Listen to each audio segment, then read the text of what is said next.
श्रीपरमात्मने नमः। श्रीभगवानुवाच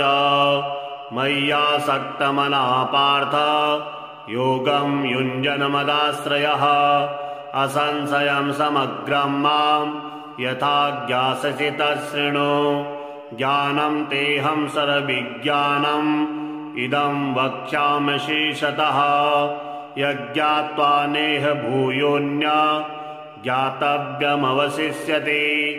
मनुष्याणां सहस्रेषु कश्चिद्यतिसिद्धये यततामपि सिद्धानां कश्चिन्मां वेति तत्त्वतः। भूमिरापो नलो वायुः खं मनो बुद्धिरेव च अहंकार इतीयं मे भिन्ना प्रकृतिरष्टधा।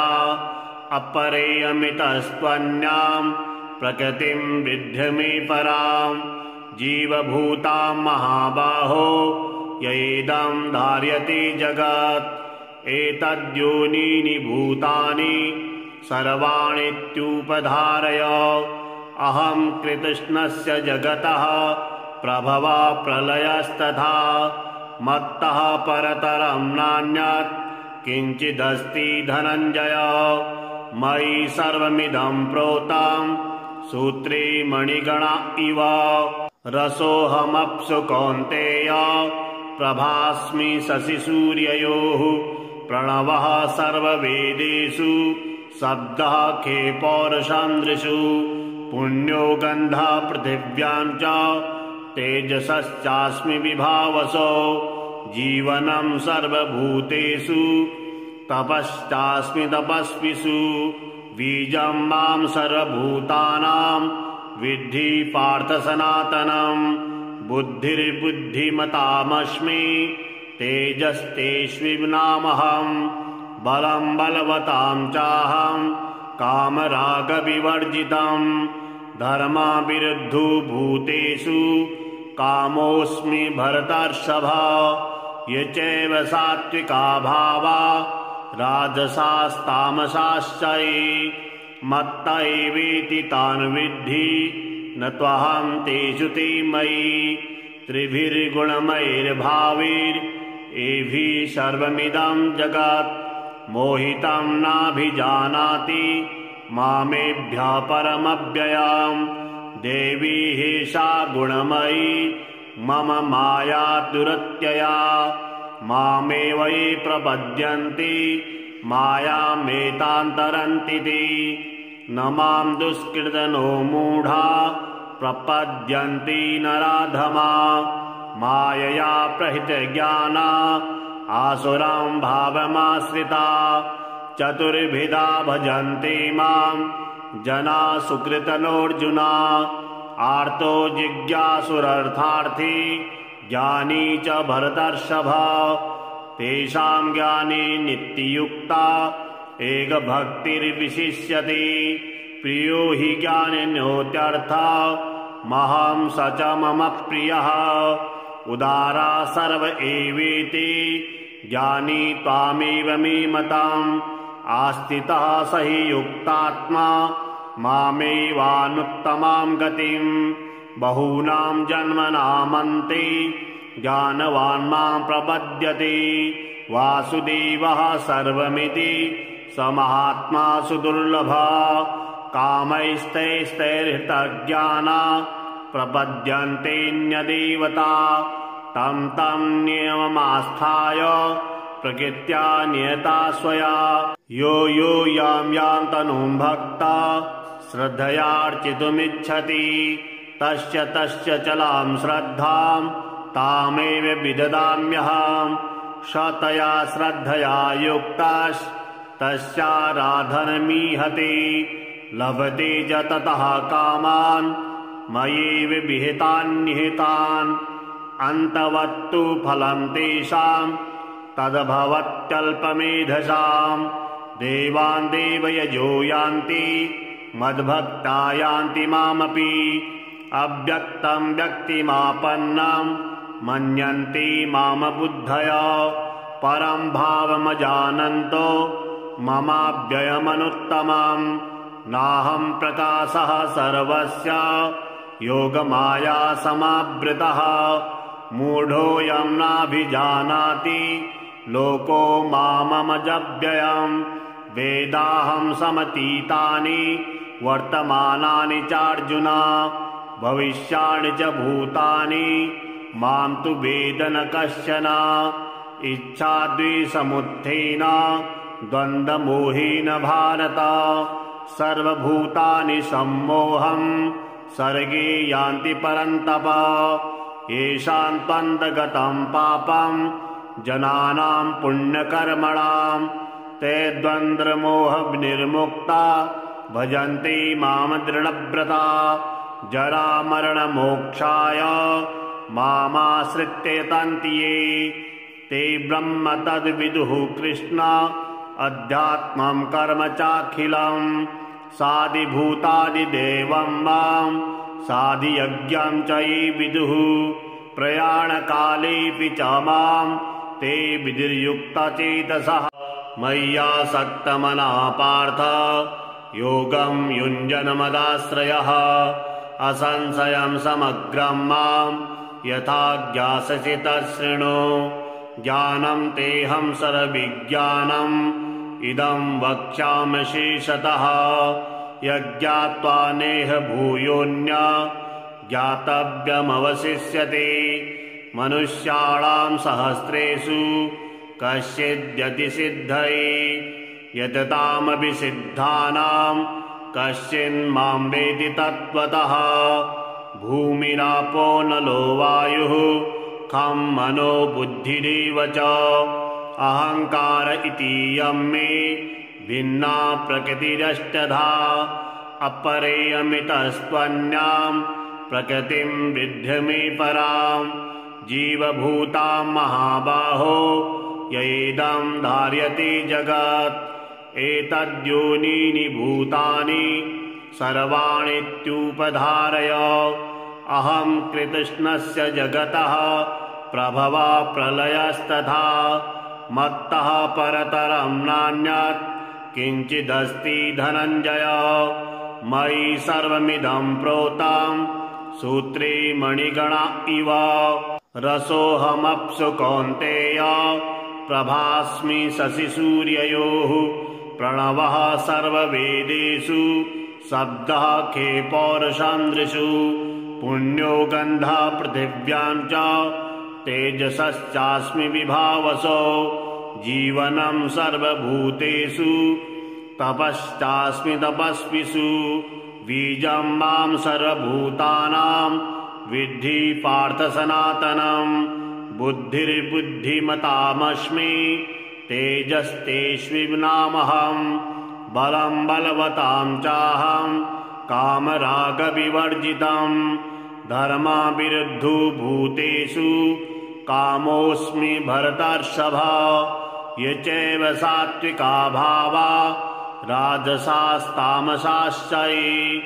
मत्त एवेति तान् विद्धि न त्वहं तेषु ते मयि त्रिभिर्गुणमयैर्भावैरेभिः सर्वमिदं जगत् मोहितं नाभिजानाति मामेभ्यः परमव्ययम् देवी हेषा गुणमयी मम माया दुरत्यया मामेव ये प्रपद्यन्ति मायामेतान्तरन्ति ते न मां दुष्कृतनो मूढा प्रपद्यन्ति नराधमा मायया प्रहितज्ञाना आसुरां भावमाश्रिता चतुर्विधा भजन्ते मां जना सुकृतनोऽर्जुना आर्तो जिज्ञासुरर्थार्थी ज्ञानी च भरतर्षभ तेषां ज्ञाने नित्ययुक्ता एकभक्तिर्विशिष्यते प्रियो हि ज्ञानिनोत्यर्थः महं स च मम प्रियः उदारा सर्व एवेति ज्ञानी त्वामेव मे मतम् आस्थितः स हि युक्तात्मा मामेवानुत्तमां गतिं बहूनां जन्मनामन्ते ज्ञानवान् मां प्रपद्यते वासुदेवः सर्वमिति स महात्मा सुदुर्लभः कामैस्तैस्तैर्हृतज्ञाना प्रपद्यन्तेऽन्यदेवता तं तं नियममास्थाय प्रकृत्या नियता स्वया यो यो यां यां तनुं भक्ता श्रद्धयार्चितुमिच्छति तस्य तस्य चलां श्रद्धां तामेव विददाम्यहम् सतया श्रद्धया युक्तस्तस्याराधनमीहते लभते च ततः कामान् मयैव विहितान् निहितान् अन्तवत्तु फलं तेषां तद्भवत्यल्पमेधसां देवान् देवयजो यान्ति मद्भक्ता यान्ति मामपि अव्यक्तं व्यक्तिमापन्नं मन्यन्ते माम बुद्धया परं भावमजानन्तो ममाव्ययमनुत्तमम् नाहं प्रकाशः सर्वस्य योगमाया समावृतः मूढोऽयं नाभिजानाति लोको माममजव्ययम् वेदाहं समतीतानि वर्तमानानि चार्जुन भविष्याणि च भूतानि मां तु वेद न कश्चन इच्छाद्वेषसमुत्थेन द्वन्द्वमोहेन भारत सर्वभूतानि सम्मोहं सर्गे यान्ति परन्तप येषां त्वन्तगतं पापं जनानां पुण्यकर्मणां ते द्वन्द्वमोहनिर्मुक्ता भजन्ते मां दृढव्रता जरामरणमोक्षाय मामाश्रित्य यतन्ति ये ते ब्रह्म तद्विदुः कृष्ण अध्यात्मं कर्म चाखिलम् साधिभूतादिदेवं मां साधियज्ञं च ये विदुः प्रयाणकालेऽपि च मां ते विधिर्युक्तचेतसः मय्यासक्तमनः पार्थ योगं युञ्जन्मदाश्रयः असंशयं समग्रं मां यथा ज्ञास्यसि तच्छृणु ज्ञानं तेऽहं सर्वविज्ञानम् इदं वक्ष्यामि शेषतः यज्ञात्वा नेह भूयोऽन्य ज्ञातव्यमवशिष्यते मनुष्याणां सहस्रेषु कश्चिद्यतिसिद्धये यततामपि सिद्धानां कश्चिन्मां वेति तत्त्वतः भूमिरापो नलो वायुः खं मनो बुद्धिरेव च अहंकार इतीयं मे भिन्ना प्रकृतिरष्टधा अपरेयमितस्त्वन्यां प्रकृतिं विद्य मे परां जीवभूतां महाबाहो यैदं धार्यते जगत् एतद्योनीनि भूतानि सर्वाणीत्युपधारय अहं कृष्णस्य जगतः प्रभवा प्रलयस्तथा मत्तः परतरं नान्यत् किञ्चिदस्ति धनञ्जय मयि सर्वमिदं प्रोतं सूत्रे मणिगणा इव रसोऽहमप्सु कौन्तेय प्रभास्मि शशिसूर्ययोः प्रणवः सर्ववेदेषु शब्दः खे पौरुषान्द्रिषु पुण्यो गन्धः पृथिव्यां च तेजसश्चास्मि विभावसो जीवनं सर्वभूतेषु तपश्चास्मि तपस्विषु बीजं मां सर्वभूतानां विद्धि पार्थ सनातनम् बुद्धिर्बुद्धिमतामस्मि तेजस्तेष्विनामहम् बलं बलवतां चाहं कामरागविवर्जितम् धर्माविरुद्धो भूतेषु कामोऽस्मि भरतर्षभ ये चैव सात्विका भावा राजसास्तामसाश्च ये मत्त एवेति तान् विद्धि न त्वहं तेषु ते मयि त्रिभिर्गुणमयैर्भावैरेभिः सर्वमिदं जगत् मोहितं नाभिजानाति मामेभ्यः परमव्ययां देवी सा गुणमयी मम माया दुरत्यया मामेव ये प्रपद्यन्ते मायामेतान्तरन्ति ते न मां दुष्कृतनो मूढा प्रपद्यन्ते नराधमा मायया प्रहितज्ञाना आसुरां भावमाश्रिता चतुर्विधा भजन्ते मां जना सुकृतनोऽर्जुना आर्तो जिज्ञासुरर्थार्थी ज्ञानी च भरतर्षभ तेषां ज्ञाने नित्ययुक्ता एकभक्तिर्विशिष्यते प्रियो हि ज्ञानिनोत्यर्था महं स च मम प्रियः उदारा सर्व एवेति ज्ञानी त्वामेव मे मताम् आस्थितः स हि युक्तात्मा मामेवानुत्तमां गतिं बहूनां जन्मनामन्ते ज्ञानवान् मां प्रपद्यते वासुदेवः सर्वमिति स महात्मा सुदुर्लभः कामैस्तैस्तैर्हृतज्ञाना प्रपद्यन्तेऽन्यदेवता तं तं नियममास्थाय प्रकृत्या नियता स्वया यो यो यां यां तनुं भक्ता श्रद्धयार्चितुमिच्छति तस्य तस्य चलां श्रद्धां तामेव विददाम्यहं शतया श्रद्धया युक्तस्तस्याराधनमीहते लभते च ततः कामान् मयैव विहितान् निहितान् अन्तवत्तु फलं तेषां तद्भवत्यल्पमेधसां देवान् देवयजो यान्ति मद्भक्ता यान्ति मामपि अव्यक्तं व्यक्तिमापन्नं मन्यन्ते माम बुद्धया परं भावमजानन्तो ममाव्ययमनुत्तमम् नाहं प्रकाशः सर्वस्य योगमाया समावृतः मूढोऽयं नाभिजानाति लोको मामजव्ययम् वेदाहं समतीतानि वर्तमानानि चार्जुन भविष्याणि च भूतानि मां तु वेद न कश्चन इच्छाद्वेषसमुत्थेन द्वन्द्वमोहेन भारत सर्वभूतानि सम्मोहं सर्गे यान्ति परन्तप येषां त्वन्तगतं पापं जनानां पुण्यकर्मणां ते द्वन्द्वमोहनिर्मुक्ता भजन्ते मां दृढव्रता जरामरणमोक्षाय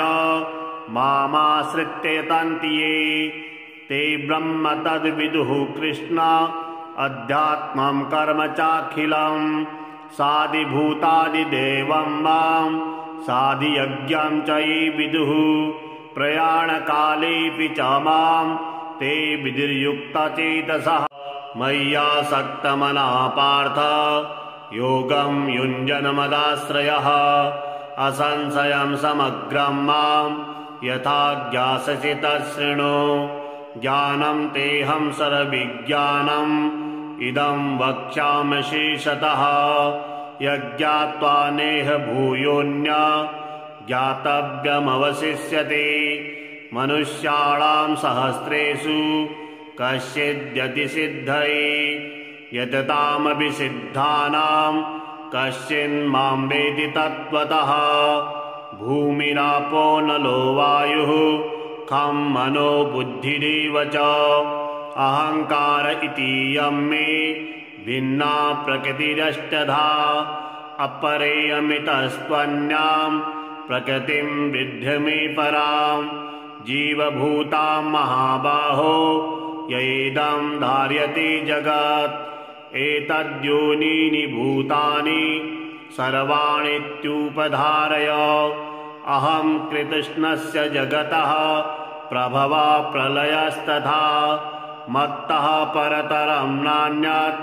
किञ्चिदस्ति धनञ्जय मयि सर्वमिदं प्रोतं सूत्रे मणिगणा इव रसोऽहमप्सु कौन्तेय प्रभास्मि शशिसूर्ययोः प्रणवः सर्ववेदेषु शब्दः खे पौरुषान्द्रिषु पुण्यो गन्धः पृथिव्यां च तेजसश्चास्मि विभावसो जीवनं सर्वभूतेषु तपश्चास्मि तपस्विषु बीजं मां सर्वभूतानां विद्धि पार्थ सनातनं बुद्धिर्बुद्धिमतामस्मि तेजस्तेष्विनामहं बलं बलवतां चाहं कामरागविवर्जितं धर्मविरुद्धो भूतेषु कामोऽस्मि भरतर्षभ ये चैव सात्विका भावा राजसास्तामसाश्च ये मत्त एवेति तान् विद्धि न त्वहं तेषु ते मयि त्रिभिर्गुणमयैर्भावैरेभिः सर्वमिदं जगत् मोहितं नाभिजानाति मामेभ्यः परमव्ययम् देवी हेषा गुणमयी मम माया दुरत्यया मामेव ये प्रपद्यन्ति मायामेतान्तरन्ति ते न मां दुष्कृतनो मूढा प्रपद्यन्ति नराधमा मायया प्रहितज्ञाना आसुरां भावमाश्रिता चतुर्विधा भजन्ते मां जना सुकृतनोऽर्जुना आर्तो जिज्ञासुरर्थार्थी ज्ञानी च भरतर्षभ तेषां ज्ञाने नित्ययुक्ता एकभक्तिर्विशिष्यते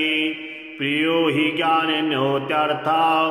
महं स च मम प्रियः उदारा सर्व एवेति ज्ञानी त्वामेव मे मतम् आस्थितः स हि युक्तात्मा मामेवानुत्तमां गतिं बहूनां जन्मनामन्ते ज्ञानवान् मां प्रपद्यते वासुदेवः सर्वमिति स महात्मा सुदुर्लभः कामैस्तैस्तैर्हृतज्ञाना प्रपद्यन्तेऽन्यदेवता तं तं नियममास्थाय प्रकृत्या नियता स्वया यो यो यां यां तनुं भक्ता श्रद्धयार्चितुमिच्छति तस्य तस्य चलां श्रद्धां तामेव विददाम्यहं स तया श्रद्धया युक्तस्तस्याराधनमीहते लभते च ततः कामान् मयैव विहितान् अन्तवत्तु फलं तेषां तद्भवत्यल्पमेधसां देवान् देवयजो यान्ति मद्भक्ता यान्ति मामपि अव्यक्तं व्यक्तिमापन्नं मन्यन्ते माम बुद्धया परं भावमजानन्तो ममाव्ययमनुत्तमं नाहं प्रकाशः सर्वस्य योगमाया समावृतः मूढोऽयं नाभिजानाति लोको मामजव्ययं वेदाहं समतीतानि वर्तमानानि चार्जुन भविष्याणि च भूतानि मां तु वेद न कश्चन इच्छाद्वेषसमुत्थेन द्वन्द्वमोहेन भारत सर्वभूतानि सम्मोहं सर्गे यान्ति परन्तप येषां त्वन्तगतं पापं जनानां पुण्यकर्मणां ते द्वन्द्वमोहनिर्मुक्ता भजन्ते मां दृढव्रता जरामरणमोक्षाय मामाश्रित्य यतन्ति ये ते ब्रह्म तद्विदुः कृष्ण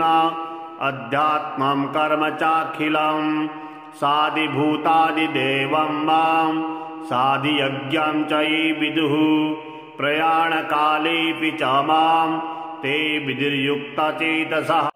मय्यासक्तमनः पार्थ योगं युञ्जन्मदाश्रयः असंशयं समग्रं मां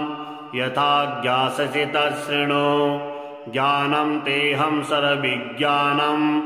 इदं वक्ष्यामि शेषतः यज्ञात्वा नेह भूयोऽन्य ज्ञातव्यमवशिष्यते मनुष्याणां सहस्रेषु कश्चिद्यतिसिद्धये यततामपि सिद्धानां कश्चिन्मां वेति तत्त्वतः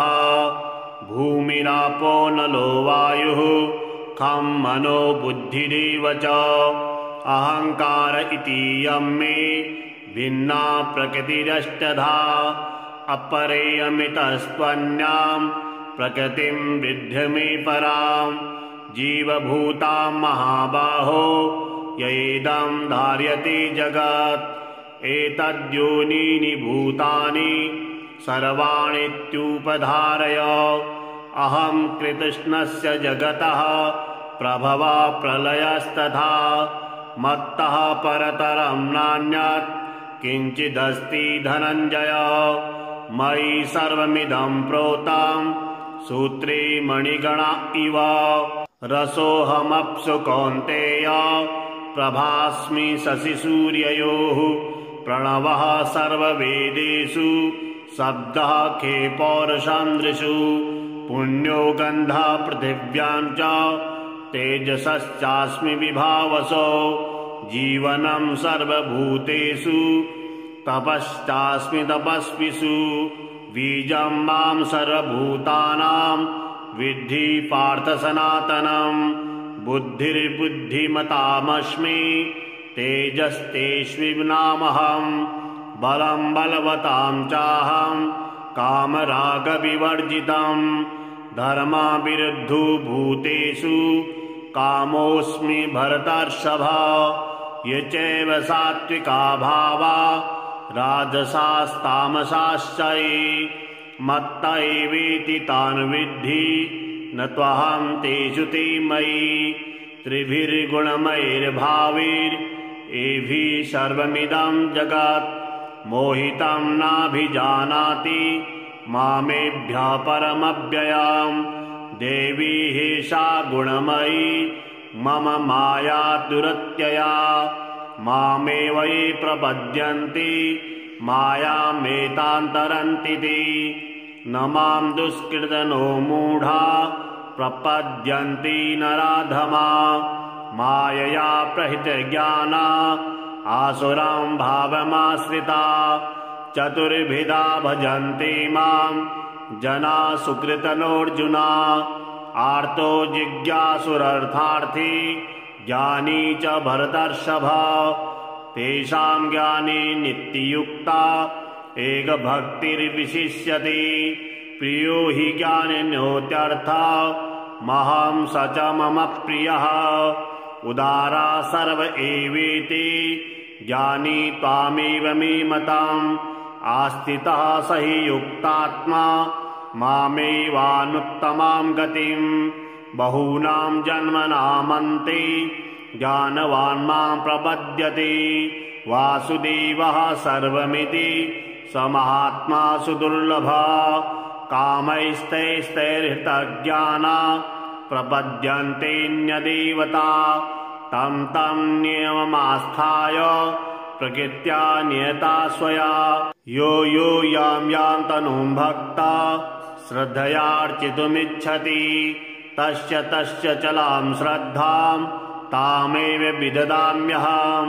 शतया श्रद्धया युक्तस्तस्याराधनमीहते लभते च ततः कामान् मयैव विहितान् निहितान् अन्तवत्तु फलं तेषां तद्भवत्यल्पमेधसां देवान् देवयजो यान्ति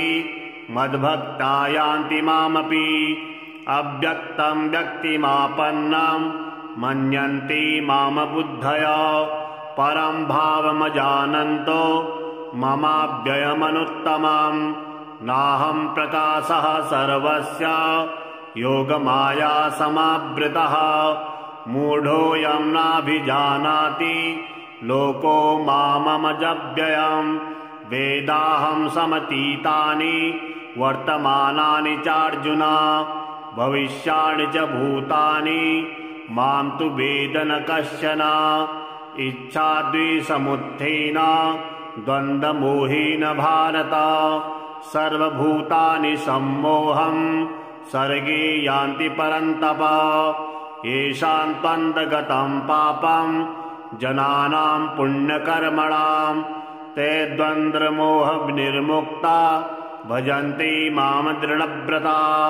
जरामरणमोक्षाय मामाश्रित्य यतन्ति ये ते ब्रह्म तद्विदुः कृष्ण अध्यात्मं कर्म चाखिलम् साधिभूतादिदेवं मां साधियज्ञं च ये विदुः प्रयाणकालेऽपि च मां ते विधिर्युक्तचेतसः मय्यासक्तमनः पार्थ योगं युञ्जन्मदाश्रयः असंशयं समग्रं मां यथा ज्ञास्यसि तच्छृणु ज्ञानं तेऽहं सर्वविज्ञानम् इदं वक्ष्यामि शेषतः